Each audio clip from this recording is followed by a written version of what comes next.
Railway Murder, Part 1. Murder on the 902.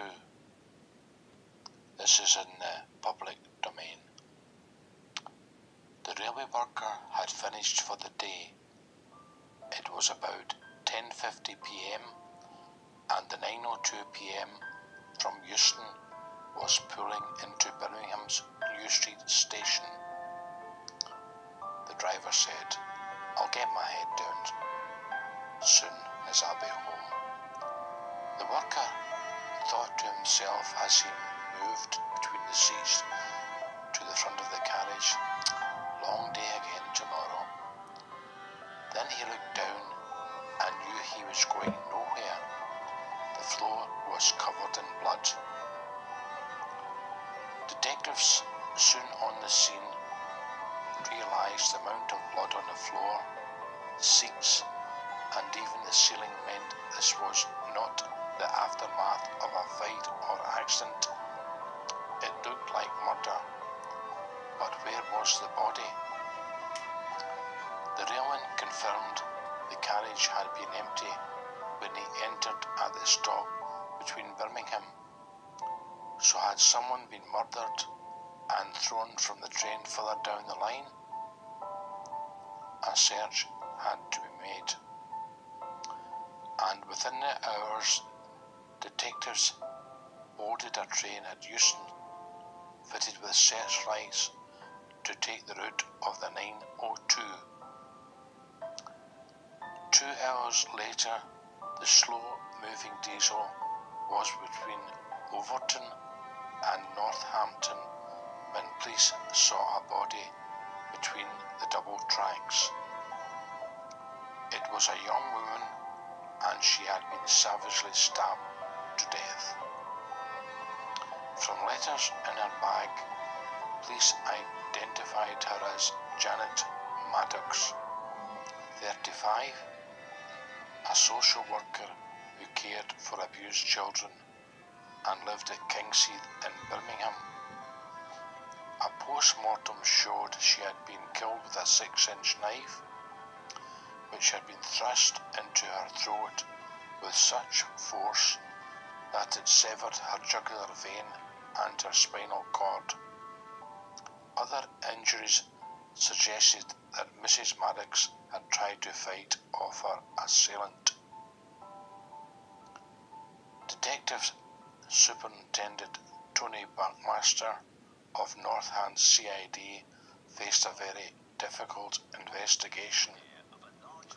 If he couldn't find any witnesses to the murder, he would need forensic evidence to lead him to the killer and to get him convicted at trial. It was at Northampton and Milton Keynes that the detectives stumbled on their first possible leads. At Milton Keynes they heard from porters about a young man who had been sleeping on one of the station benches. He had straggly shoulder-length hair, his clothes were stained and scruffy, and he walked with a limp in his left leg, aided by a walking stick. The youth had drawn attention to himself by playing loud music on a large ghetto blaster. He was seen getting into one of the front carriages of the 902 from Euston shortly before it pulled out of Milton Keynes. At Northampton, 2 people came forward to tell the police of a young man with staring eyes who they had seen as they got off the 902. He had opened the door in the second carriage as if to get off, then changed his mind and got back into the train, closing the door behind him. The man had long brown hair and looked scruffy and dishevelled. He had a walking stick. Within a few hours, detectives heard from staff in Rugby, 2 stops beyond Northampton, that they had spotted a similar man shortly after the 902 from London had pulled out. He was grimy and looked as if he had been sleeping rough. About an hour and a half later, he was seen clambering aboard the Night Rider Express bound for Glasgow Central. Detective Superintendent Buckmaster was sure the man he wanted was the hippie who had boarded the train at Milton Keynes. Could he be traced via a ticket? It was a very long shot. Even if they did track down every ticket issued by the Milton Keynes booking office on the day of the murder, he doubted whether they would be able to trace even half of the travellers that day. People who had paid by cheque or credit card could be found, but not those who had paid cash. And suppose the killer had been on his return journey, having bought his ticket at another station. This would make the job of tracing him virtually impossible. The laborious process of trying to trace and eliminate passengers from the list of suspects was likely to take weeks. Detective Sergeant Graham Poole had checked at Lancaster, Carlisle, Kilmarnock, and found the tickets collected from the Night Express had been put into bags collected from other trains bound for Glasgow Central. They totalled over 3,000 tickets, and he would have to go through them all. Then, on March the 27th, just a week after the killing, he had an extraordinary piece of luck. As he picked his way through the piles of yellow cardboard to compare them against station records, one in particular caught his eye. It was the return half of a second-class ticket from Glasgow Central to Milton Keynes, sold on March the 20th. It had been bought using a Strathclyde Social Services card. Intriguingly, there was a dark brown smear on the surface of the ticket. To Detective Sergeant Poole, it looked exactly like dried blood. It took only a couple of hours to identify who had bought the ticket using its serial number.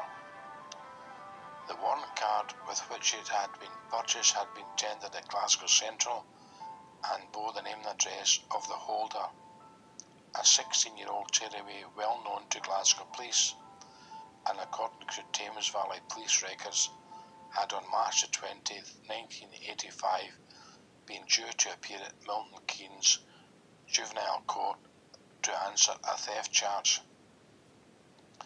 The suspect had to be the person who killed Janet Maddocks, but how could police prove it? All the evidence so far was circumstantial. The fact that he was in Milton Keynes that day was a matter of record, but no one had actually seen the attack, and hardened young thug would be likely to confess to anything. Then the report from the Forensic Science Laboratory came in. The stain on the ticket was blood, and it was the same type as Janet Maddocks. The youth was arrested in Glasgow, and what police found at his home added to the tally of evidence against him. His clothes had been washed, but under the microscope they soon yielded plenty of traces of Janet Maddocks' blood. There was a walking stick, a ghetto blaster, and a 6-inch knife that matched the stab wounds on Mrs. Maddocks' body. Under questioning, the teenager at first confessed to murder, telling detectives that he had meant only to rob Mrs. Maddocks, but when she had screamed and tried to fight him off, he had stabbed her. He admitted taking £25 from her purse and 2 gold rings, which he said he had thrown over a wall at Rugby Station. By the time the youth came to trial at Birmingham Court in December 1985, he had changed his story, pleading not guilty, hence saying he could not remember what had happened. However, On January the 21st, 1986, the jury unanimously convicted the 16-year-old of murder, and he was sentenced to be detained indefinitely at Her Majesty's pleasure. Thank you very much for listening.